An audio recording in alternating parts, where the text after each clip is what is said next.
Réagir, réagir.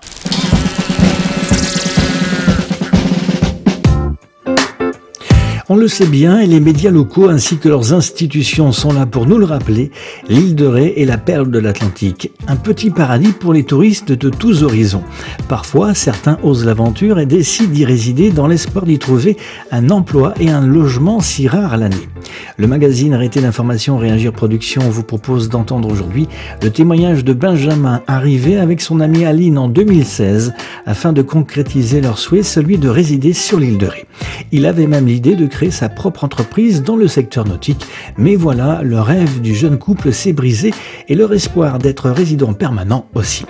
Dans un instant donc, Benjamin nous exposera ces problématiques qui reflètent à mon avis la difficulté pour les jeunes de s'installer durablement sur Ré, étant donné la cherté des logements et des baux commerciaux inaccessibles aux travailleurs et aux petits entrepreneurs. Nous avons intitulé ce reportage « Vivre sur l'île de Ré, mais à quel prix ?» On a découvert l'île de Ré autrement que par les vacances l'été. Ça a été compliqué, long à comprendre. Aujourd'hui, on commence à cerner un petit peu le milieu et la difficulté d'être ici. Est-ce que vous connaissiez des Rétais avant de venir sur l'île de Ré ? Non, on ne connaissait pas de Rétais. J'ai quelqu'un de ma famille éloignée qui avait un restaurant à Ars avant.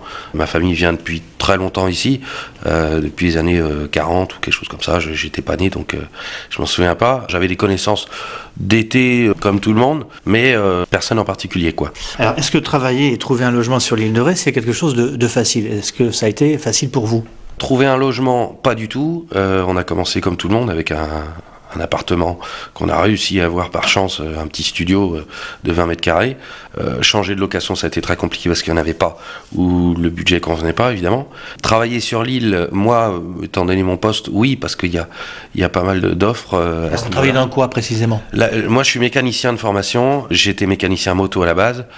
J'ai fait beaucoup d'automobiles et j'ai voulu me lancer un petit peu dans le nautisme. Donc, je suis arrivé ici en espérant faire du nautisme. Ça a été assez compliqué. J'essaie de m'orienter un petit peu là-dessus. Après, ma conjointe, c'est différent. Elle a son boulot. Elle doit travailler un peu au périphérique des grandes villes. Elle a un petit peu de route, mais bon, c'est ce qu'on voulait, c'était être ici, quoi. Ici, ça a un prix, aussi bien financièrement que moralement. Donc, bon, elle l'est fait. Elle a toujours été habituée à faire de la route. Après, c'est s'implanter ici, c'était un but. Ça fait 3 ans qu'on essaye. Ça devient très compliqué. Donc, voilà, on fait tout ce qu'on peut. On voudrait pas annuler 3 ans de galère pour partir aujourd'hui, quoi. Réagir, réagir. Vivre à l'année sur l'île de Ré sans logement à loyer modéré est chose très difficile donc, tout comme créer son entreprise. Là encore, de nombreux obstacles polluent le projet dans un secteur pourtant porteur. La clientèle existe et soutient même la démarche de Benjamin. Mais voilà, rien n'avance, rien ne se concrétise. Moi, j'ai fait 10 ans un métier qui me convenait pas, l'automobile. J'étais mécanicien moto à la base. Je suis resté un petit moment en réflexion avant de me déplacer sur l'île. J'avais trouvé un poste ici. Je me suis dit que le bateau, ça me plaisait. C'est quelque chose qui est peut-être un petit peu entre les deux, sans rentrer dans les détails. Ici, je sais qu'il y a un potentiel. L'année 2016 m'a plu en tant qu'employé. J'étais tout seul dans l'entreprise, donc je me suis pas trop mal débrouillé au dire des clients. Je me suis mis dans la tête de reprendre quelque chose comme ça à mon compte, parce que bon, j'ai 34 ans, je peux essayer de monter une entreprise à mon nom, et puis essayer de gagner un petit peu d'argent, et puis vivre ici en même temps, donc à peu près tous les plaisirs d'un côté, quoi. Le seul problème aujourd'hui, c'est que il y a de la demande, mais il n'y a pas de place. Je parle du foncier, des bâtiments, aussi bien en location. Alors en location, il peut y avoir quelques places, mais forcément, aussi bien que dans l'immobilier ou tout ce qui est artisanal, les loyers restent très très élevés. C'est à peu près le double du continent de toute façon, sur un local commercial en location. Donc quand on commence une entreprise de zéro, parce que pour ainsi dire c'est de zéro, il y a l'achat de matériel, etc. On ne peut pas se permettre de payer un loyer comme ça. Et de toute façon, les banques n'acceptent pas. L'achat, oui, on l'a envisagé, évidemment. C'est beaucoup plus raisonné comme façon de faire, mais il n'y en a pas. Il n'y a rien de disponible, on n'en trouve pas. Donc, est-ce que vous avez trouvé, par exemple, en location, des petits locaux qui auraient pu vous permettre de démarrer votre activité ?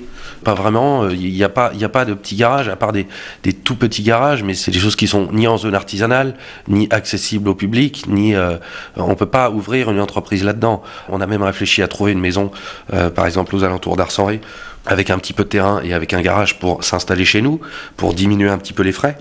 On n'en trouve pas non plus, ni en location. Évidemment, l'achat, c'est très compliqué d'acheter une maison aujourd'hui, donc même s'il y a un garage, c'est pas forcément ça qui va nous sauver, mais des locaux commerciaux, non, que ce soit petit, grand c'est trop cher, et petit, il y en a pas. Parce qu'il faut dire que vous cherchez à créer votre entreprise dans le canton nord de l'île de Ré, à Ars-en-Ré, pas dans le canton sud. Oui, parce que j'ai travaillé, moi, sur le port d'Ars pendant une année. Je me suis fait une certaine clientèle qui peut venir aussi bien des portes que de Saint-Martin que d'autre part, mais la majorité des clients viennent d'Ars. C'est-à-dire, Ars, vous arrivez avec votre bateau, c'est comme un garage automobile. C'est exactement pareil. Vous vous garez sur le côté et votre bateau est sorti et entretenu.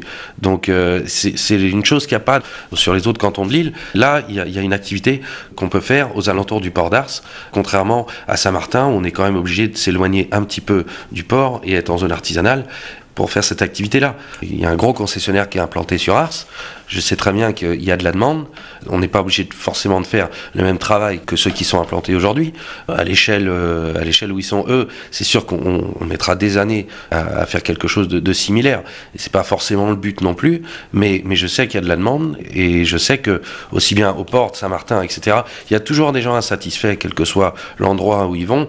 Donc il y a toujours des gens qui ont envie de changer, envie de procéder autrement. Et peut-être que j'aurais pu, en m'installant, honorer ces choses-là, quoi. Malheureusement, ça fait 3 ans qu'on essaye et ça commence à être très compliqué. Donc ça veut dire que vous ne lâcherez pas votre projet, ça c'est sûr et certain, d'après ce que vous nous dites. Et donc vous avez fait une autre démarche, celle de voir et de rencontrer le maire d'Ars et le président de la communauté de communes de l'île de Ré pour qu'ils vous aident à trouver un local. Qu'en est-il aujourd'hui et où en êtes-vous avec cette démarche-là ? Aujourd'hui, oui, j'ai à peu près tout tenté, aussi bien particulier que les élus. J'ai fait des démarches pas possibles, je suis peut-être un peu rentré dans des choses qui pouvaient peut-être déranger. Aujourd'hui, oui, j'ai tout tenté, j'essaye de rencontrer les élus pour qu'ils me trouvent une dernière solution, parce que, quelle que soit la surface que je peux trouver, ou quoi que ce soit, tout est toujours bon à prendre, plutôt que rien du tout, quoi. Qu'est-ce que vous disent les élus par rapport à votre problématique ? Alors, les élus me disent qu'il n'y a pas de foncier, qu'ils n'ont rien de disponible, qu'il y aurait de la demande, qu'ils ne peuvent strictement rien faire. Je ne sais pas pourquoi c'est compliqué. Il y a des locaux qui sont vides. Moi, je connais des jeunes aussi qui voudraient s'installer, même si c'est à refaire, nous laisser une petite chance, quoi. Ça n'engage pas à grand-chose. Voilà, ce qu'on me dit, c'est qu'il n'y a rien et que c'est très compliqué. Ça fait 3 ans qu'on me dit ça. Réagir. Les difficultés que rencontre Benjamin pour créer son entreprise dans le canton nord de l'île de Ré montrent d'une certaine manière qu'on ne veut pas le voir s'installer à Ars-en-Ré. Et les refus nombreux qu'il a déjà essuyés en sont une preuve. J'ai écouté plein de gens natifs d'Ars, etc., qui sont là depuis des années. Je me pose plein de questions. Il y en a qui me disent que non, il n'y a rien contre moi. Il y en a qui disent que oui, il y a beaucoup de pression d'un côté, aussi bien des concurrents, etc. Je ne sais pas comment ça se passe en interne. J'essaie juste de faire les choses comme on doit les faire, à peu près réglementaires, quoi, en utilisant juste du bon sens. Et puis, voilà, a priori, ça marche pas. Donc oui, je commence à me poser les questions sur ce qui se passe, quoi. Après, j'ai entendu Monsieur Falorni au discours des vœux de la CDC, qui a fait pas mal d'humour sur Johnny Hallyday, etc., en disant que je t'aime. Moi, c'est plutôt qu'est-ce qu'elle a ma gueule. C'est plutôt ça que j'avais envie de leur dire ce soir-là. Mais j'aimerais bien justement qu'on me le dise. Et le fait de ne pas appartenir au sérail, de ne pas être natif de l'île de Ré, est-ce que ça, vous pensez que ça peut jouer ? Oui, bien sûr, oui. Même si je viens depuis que je suis né, et que ma mère vient depuis qu'elle est née, et que mes grands-parents venaient aussi, malgré tout, je suis pas né ici, je suis pas là depuis des années à l'année. Il suffit d'aller sur Internet pour se rendre compte qu'il n'y a rien de disponible de toute façon. Donc après, c'est du bouche à oreille, etc. Mais quand on rentre dans le bouche à oreille, on rentre aussi dans certaines choses privées que personne ne sait en fait, et on découvre des choses où on peut être très très étonné là-dessus. Vous faites allusion à quoi ? Je fais allusion à des choses qui peuvent se passer sur des zones artisanales, des choses comme ça, où je pense qu'il pourrait y avoir des locaux. Je connais pas tout ça personnellement, mais les logements sociaux, c'est pareil. Je pense qu'il y aurait peut-être de la place, mais il y a peut-être pas assez de roulement. Pourquoi pas revoir tout ça ? Pourquoi des gens en ont profité ? Pourquoi ils laisseraient pas la place, maintenant qu'ils en ont plus besoin, à d'autres Donc vous demandez une meilleure répartition un petit peu des logements et des locaux ? Oui, bien que les logements, depuis 3 ans, on s'y est fait, on s'était dit que l'île de Ré, ça avait un prix et qu'on savait très bien que ça allait être la galère. Mais après, les locaux professionnels, c'est quand même autre chose. Quand il y a des jeunes qui veulent s'installer et travailler sur l'île à l'année et monter un commerce et peut-être une activité qui peut être différente des autres, pourquoi pas leur laisser leur place? Les logements, c'est une chose, mais le travail, c'en est une autre. S'ils veulent une activité et des gens à l'année, il faut bien mettre des commerces qui fonctionnent à l'année et quelque chose de différent pour que ça attire un petit peu de monde. Réagir. Quelles sont les conséquences pour vous, directes, de tous ces refus? Que pensez-vous faire d'ici 6 mois si vous n'avez pas de réponse positive? En tous les cas, si on ne vous propose pas des solutions? Fin d'année dernière, donc fin 2018, on était sur un projet qui s'est pas fait. Entre-temps, on a rendu notre location. Donc aujourd'hui, on est hébergé. Donc le seul problème, c'est que on trouve pas de location. Donc aujourd'hui, on cherche déjà sur le continent, parce que dans un mois, on doit rendre notre maison actuelle. Moi, je réfléchis à encore venir ici avec un camion atelier ou pas, histoire de quand même continuer à essayer de monter quelque chose et de revenir peut-être plus tard, ce qui n'est pas facile du tout. Donc l'avenir, il est totalement incertain. Là, c'est vraiment au jour le jour. On va visiter des maisons sur le continent, on ne sait pas trop quoi faire, ça ne nous correspond pas vraiment. Ce qu'on voulait, c'était être ici, mais par dépit, on va voir là-bas. C'est totalement incertain au jour le jour. Est-ce que vous seriez prêt, bien sûr, à vivre sur le continent pour travailler sur l'île de Ré? Après, oui, je pourrais essayer un petit moment, mais il faut que financièrement ce soit viable et que moralement aussi, quoi. Moi, j'aimais l'île ici pour ce qu'elle était. Forcément, on éprouve un peu de dégoût, mais quand on se balade dans les rues ou sur la plage, forcément, l'entrain revient un petit peu, mais on aimerait quand même essayer, continuer, aller jusqu'au bout. Mais le problème, c'est qu'on ne sait pas où sont les limites et on ne sait pas trop où s'arrêter aujourd'hui. Voilà. Vous parliez de dégoût, mais est-ce que vous avez plutôt des regrets? J'ai pas de regrets à avoir passé 3 ans ici parce que j'ai rencontré pas mal de gens très bien, au niveau professionnel que personnel.